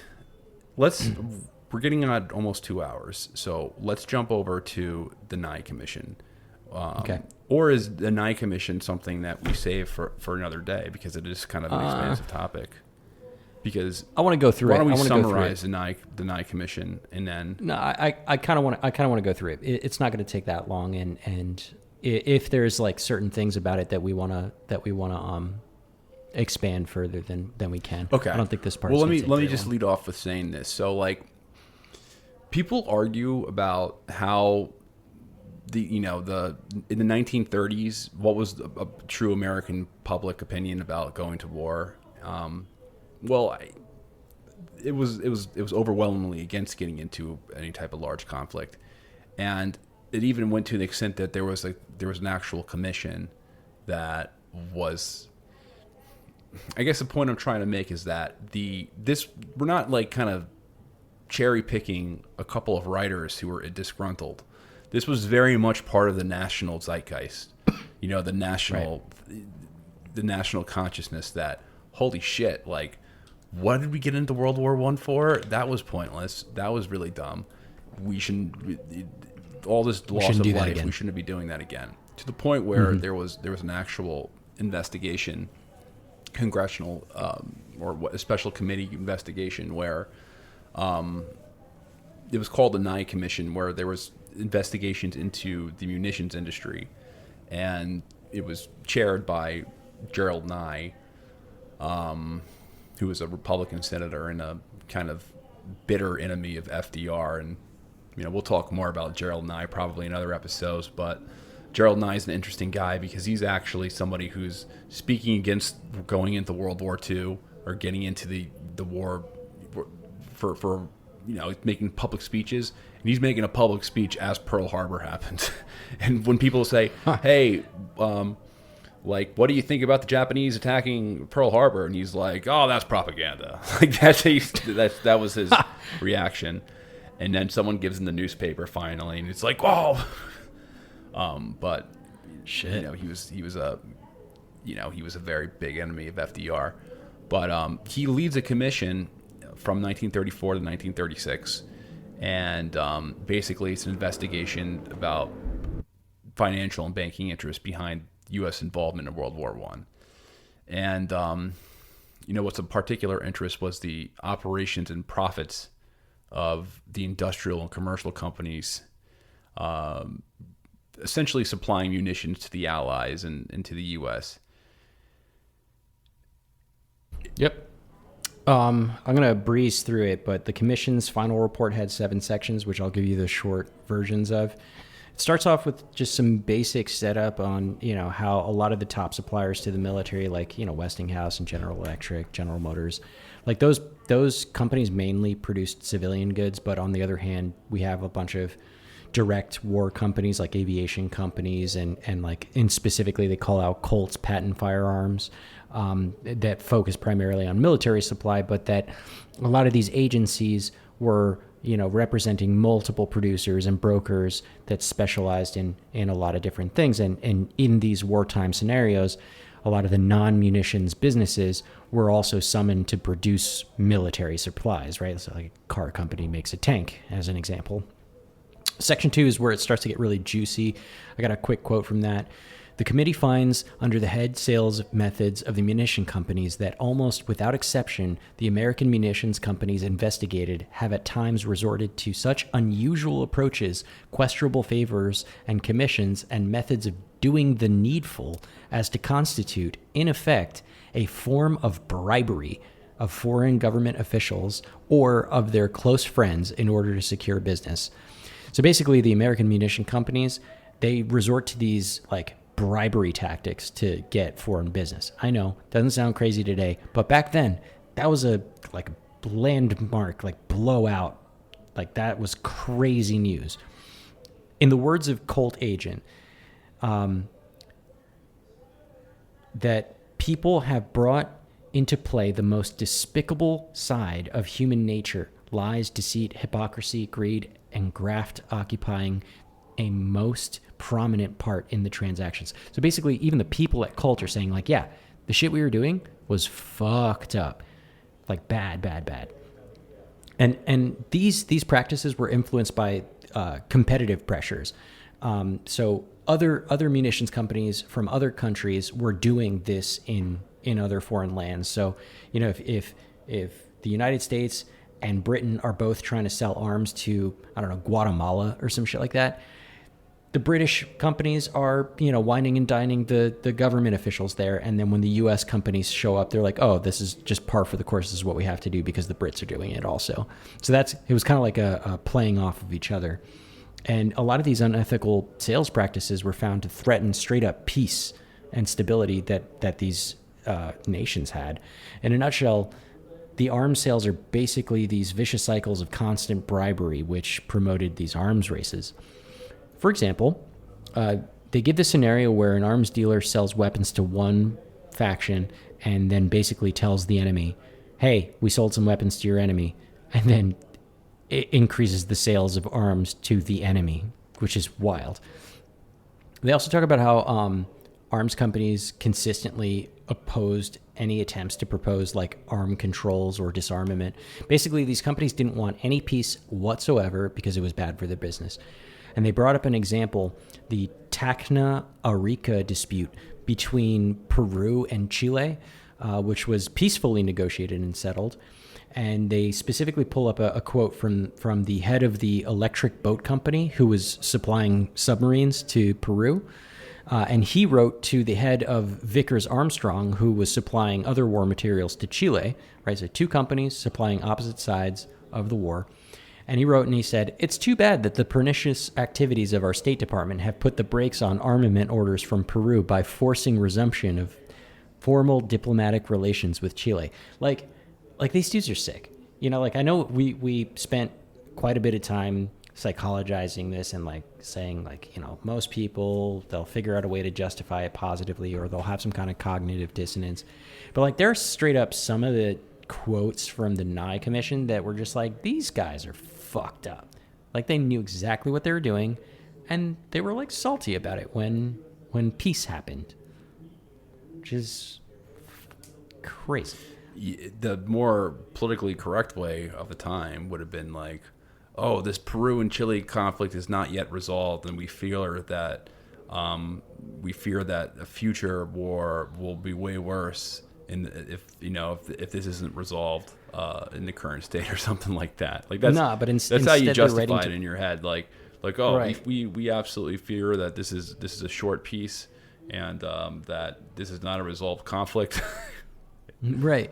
No, they were just straight up saying, it sucks that the Congress stopped this war because now I can't sell any fucking weapons to Peru. My favorite thing about Trump was when he was talking about, because he doesn't like, I think one of the reasons why he was so hated by like establishment institutions is because of just like his persona. He's so vulgar that, and he lacks tact. He lacks tact.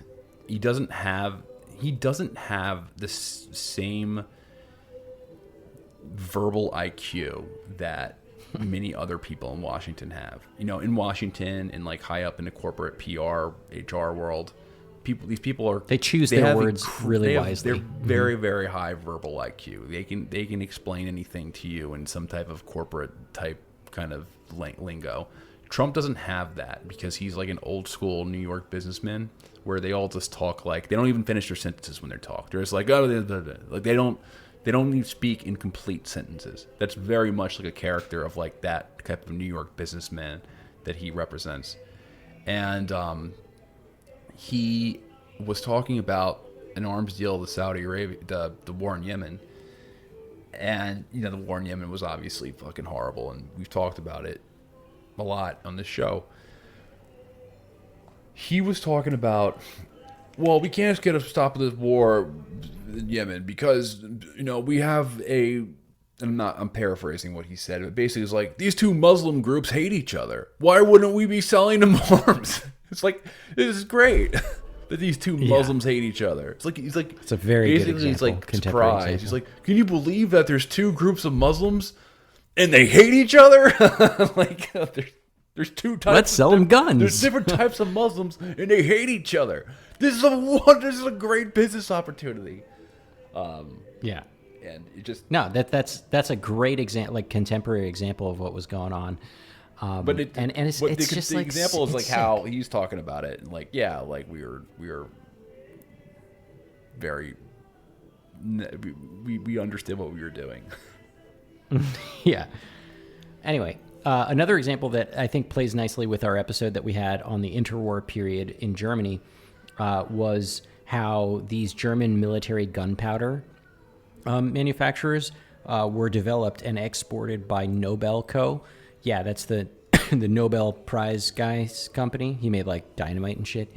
And also DuPont, which basically these companies were creating gunpowder in Germany and then exporting it, which is like 100% against the Treaty of Versailles provisions against German exports of war materials. They didn't give a shit. They don't fucking care. They were like, we have relationships and we need to make money. So we're going to ignore the Treaty of Versailles, which is another interesting way of how the Treaty of Versailles really wasn't all that bad because nobody gave a shit about it. There's a ton of other examples that I'm not going to go over from all over Europe, Africa, South America, in the years from World War I right up to the Commission, and it's absolutely nuts. And they cover the effect of how these armaments on global peace and how they discovered that munitions companies have often exploited the fears of these nations. I kind of touched on it a little earlier, but more specifically, they covered one in China where Boeing dealers, the airplane company, they were selling advanced planes to the Nanking government, which was the recognized government, and that led the Canton faction, which was the rival faction, to increase their own airplane purchases, and not because they wanted to be good at defense, but quite literally just due to rivalry with the Nanking government and fear that the Nanking government was like had a leg up on them technology wise.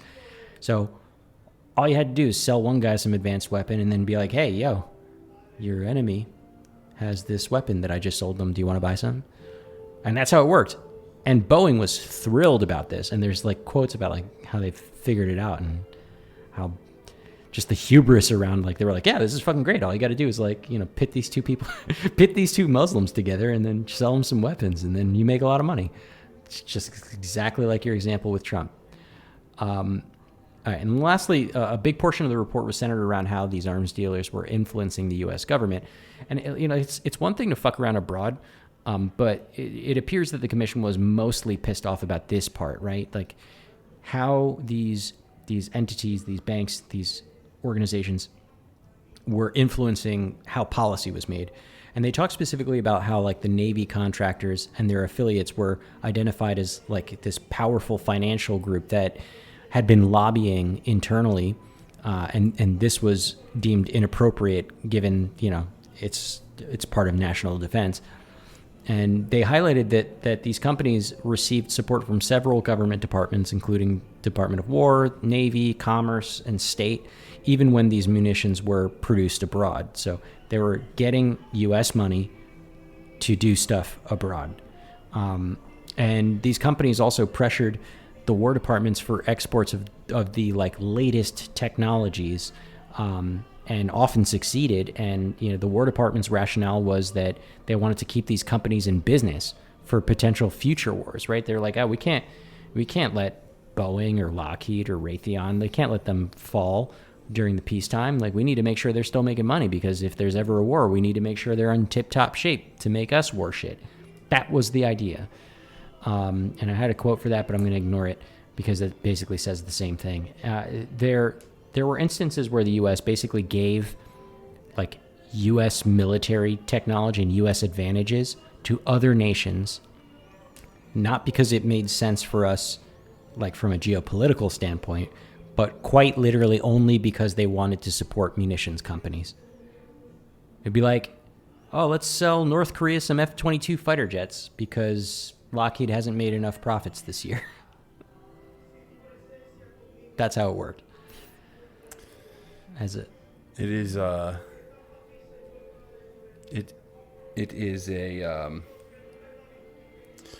is quite the world that we live in.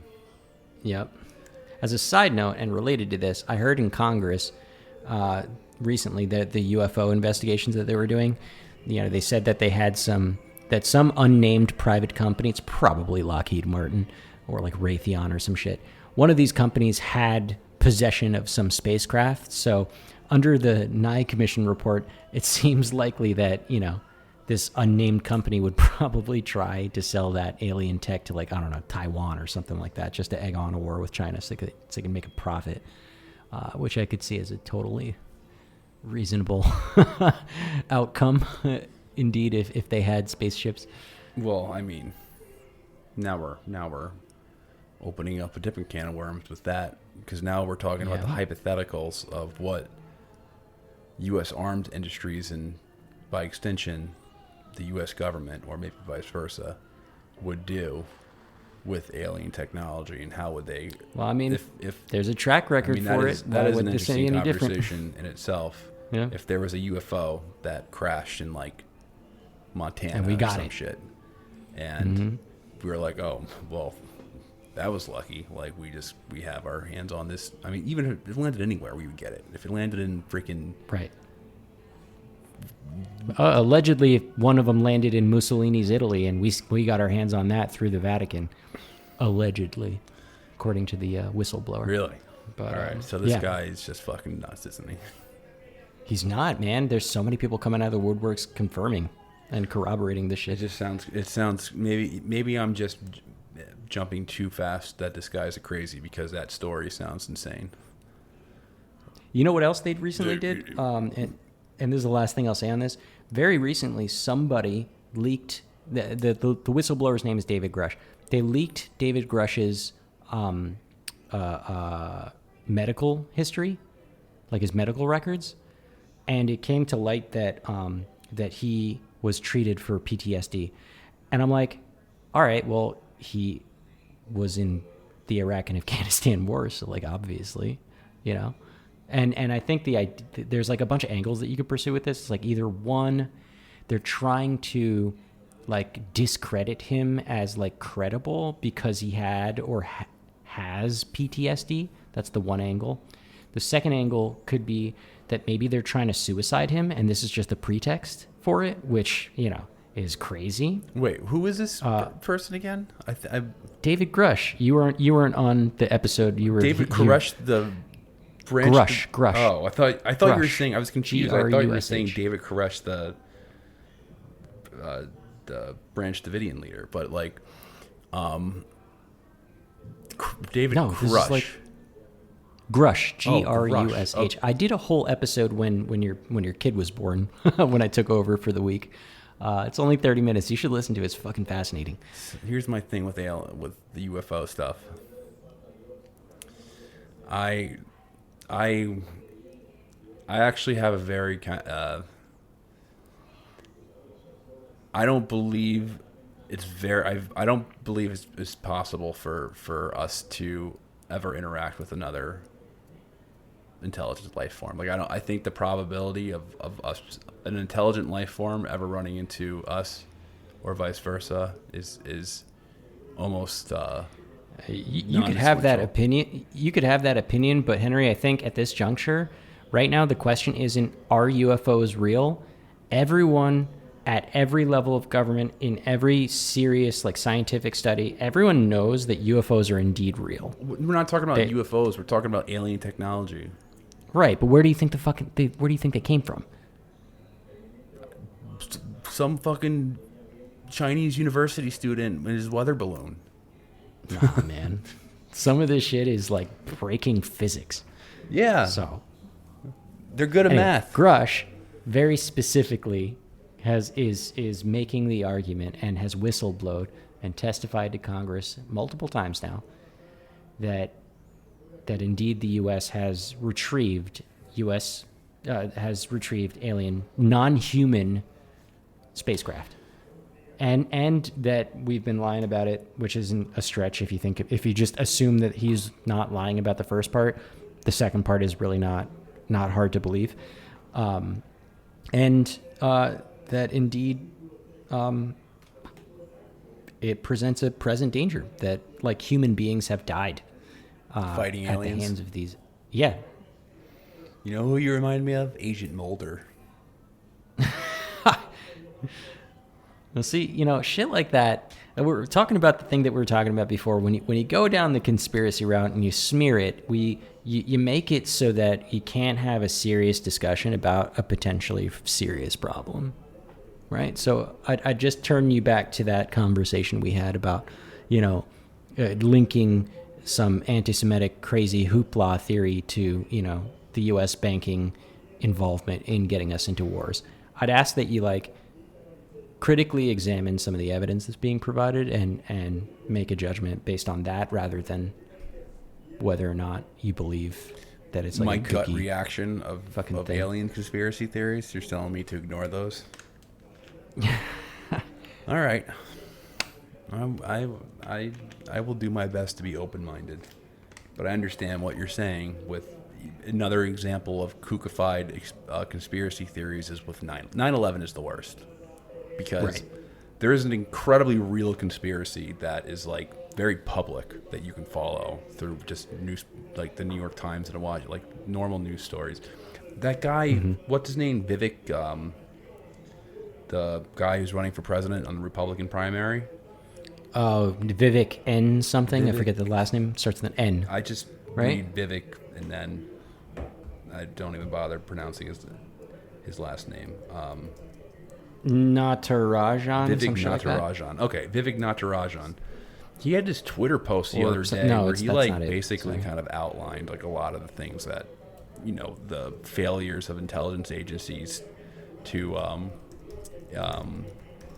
prevent 9/11 from happening, and it was very, it was a very solid. It was a very solid piece, and it was surprising that a Republican primary candidate wrote that. But it's the thing about 9/11 conspiracies is that you can't talk about it at all without being thrown into the same category as people who think that a missile hit the Pentagon. There are some insane theories about 9/11 that there's absolutely zero chance are true. Hey man, jet fuel doesn't melt steel beams, as they say. Or holograms, like the planes were holograms, and it throws tar on anyone who wants to have like a real conversation about the events that led to 9/11. And like the events that lead to 9/11 they're not beyond like they make perfect sense once you read them. They're like, oh, okay. Right. We have a whole series on Road to 9/11 actually that's goes over that exact topic, and you're right. It was kind of hard to even research and talk about it like carefully, because it's like, you know, you gotta make sure you don't go into fucking fantasy land. But the thing is, though, fucking holograms and shit. The thing that's so harmful about these people who say these nutty conspiracy theories about 9/11, about how, you know, like a missile hit the Pentagon, is because then they're taking Al-Qaeda's involvement out of it. And then when you take Al-Qaeda's involvement out of the 9/11, then you lose the whole paper trail of the event. Like that's you lose everything. Right, exactly. Like you lose everything. Like you are discounting that Islamist groups tried to destroy the World Trade Center in 1993. You're discounting all the flight school training. You're discounting like the connection with Saudi royal. Like it's very frustrating, and it was kind of refreshing to see someone of you know, who's prominent say that. But let's end this because Ramaswamy, by the way, it was Vivek Ramaswamy. Vivek Ramaswamy. I got the okay, name right. I should remember that. Yeah. But yeah. Let's wrap this up. Let's wrap this up because I need to do some stuff. And I also figured out what the noise is in the background. It's the Jesus people. Oh, okay. they're praising the Lord right Nice. now. That's what that is what that power ballad was. Apparently they were singing the praises of Christ. Well, that's wholesome. But yeah, let's get the fuck out of here. Peace, guys. Enjoy your week. And if you want to support the show, sorry, I'm burping. I'm trying to hold it in because it's gross when you burp on air, in my opinion. Make sure that you like. Oh yeah, we're on YouTube now. So I've seen Danny putting our stuff on YouTube, so you can listen to us there. We are on the Spotify. We are on the Apple. We are on all the podcast platforms. So make sure that you rate and review the podcast. That is the number one way to support our show. And then you can also join us on our Patreon. Get access to that Slack account. I haven't been that active on the Slack account lately. I know, past couple months, just because obviously I have a baby and that consumes basically all of my time. If I'm not working, I'm with my family. So that's the reason for that. And we're obviously in like the critical age of constant attention and stuff. But yeah, I have nothing else to say. The only other thing I want to say is we haven't gotten a review in a little while. Leave us a review. I think the last one we got was somebody upset at the fact that they heard too much mouth noise. Apparently they were pissed off that we that we have moist mouths. So I'd like to hear something other than that. Let us know how we're doing. Yeah, I agree with Let us know that. what you I think hate of the when that last couple happens, so episodes. that's actually a good heads up. Okay, so peace, guys. See ya.